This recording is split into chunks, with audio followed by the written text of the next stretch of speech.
नमस्कार किसान भाइयों। और आज हम इस वीडियो के अंदर जो इससे पहले वीडियो है उसका दूसरा पार्ट यानी कि मिट्टी का जो पीएच है, अम्लीय मिट्टी यानी कि एसिडिक सॉइल पे हमने पहली वीडियो बनाई थी। आज जो वीडियो बना रहे हैं वो बना रहे हैं एल्केलाइन सॉइल यानी कि क्षारीय मिट्टी पे। तो इसका सबसे पहले यदि ज़मीन क्षारीय है तो अपने को पहले पीएच मान जानना ज़रूरी है कि उसका पीएच मान कितना होता है और कितने पे वो क्षारीय होती है।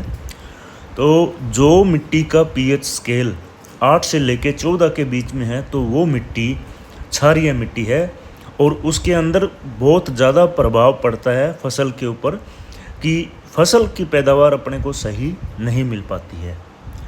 अब बात करते हैं कि क्या क्या प्रभाव पड़ते हैं। तो यदि क्षारीय मिट्टी है तो सबसे पहले जो प्रभाव पड़ेगा कि पौधों के अंदर पीलापन आना स्वाभाविक होता है कि क्षारीय मिट्टी के अंदर पौधे के अंदर पीलापन आएगा। और दूसरी जो सबसे बड़ी चीज़ है कि पत्तियों के ऊपर दाग धब्बे या पत्तियों का झुलसना, इस टाइप की प्रॉब्लम हमें देखने को मिलेगी। और जिस पौधे के ऊपर फूल और फल की संख्या कम है तो हमें ये तय कर लेना चाहिए कि वो मिट्टी क्षारीय मिट्टी है। तो वो एक प्रॉब्लम है कि फूल कम लगेंगे, फल कम आएगा तो ऑटोमेटिक अपनी पैदावार कम होगी। और सबसे बड़ी जो चीज़ मिलती है अपने को कि मिट्टी कठोर होती जाती है, हार्ड होती जाएगी। और कई बार मिट्टी हार्ड होने के साथ साथ जैसे जैविक पदार्थ है मिट्टी के अंदर वो कम हो जाएंगे।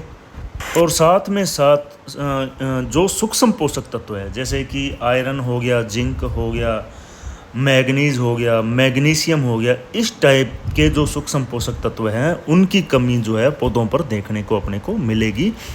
क्योंकि एसिडिक सॉइल है वहाँ पे मुख्य पोषक तत्व है जैसे नाइट्रोजन, फास्फोरस, पोटास, उनकी कमी अपने को देखने को मिलती है।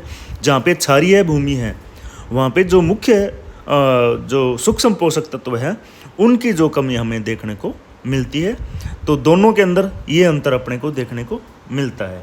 अब आगे बात कि उसका पीएच मान यदि हम कम कैसे कर सकते हैं। तो सबसे पहला प्रयोग सल्फर का प्रयोग हमें उस भूमि के अंदर करना चाहिए जहाँ पे अपनी भूमि क्षारीय भूमि है जिसका पीएच ज़्यादा है। पत्तों का गलाव यानी कि जो गले हुए पत्ते होते हैं उनको हमें उस भूमि के अंदर डालने चाहिए ताकि जैविक पदार्थ का निर्माण हो। और जैविक पदार्थ का जब निर्माण होगा तो मिट्टी क्या है, मिट्टी उदासीन की तरफ जाएगी यानी कि उसका जो पीएच मान है वो 6.5 से लेकर 7.5 के बीच में चला जाएगा। इसके साथ साथ अपने को फेरस सल्फेट, आयरन सल्फेट जिसको हम लोग बोलते हैं, तो उसका प्रयोग भी हम लोग कर सकते हैं कि जहाँ पे मिट्टी का पीएच मान ज़्यादा है वहाँ पे हम लोग फेरस सल्फेट का उपयोग कर सकते हैं।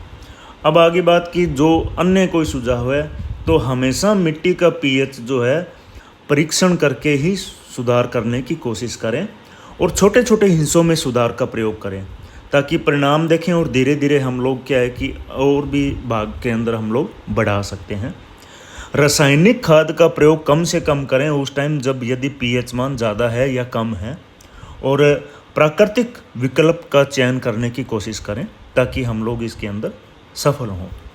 तो यही था मेरी तरफ से। जय जवान जय किसान।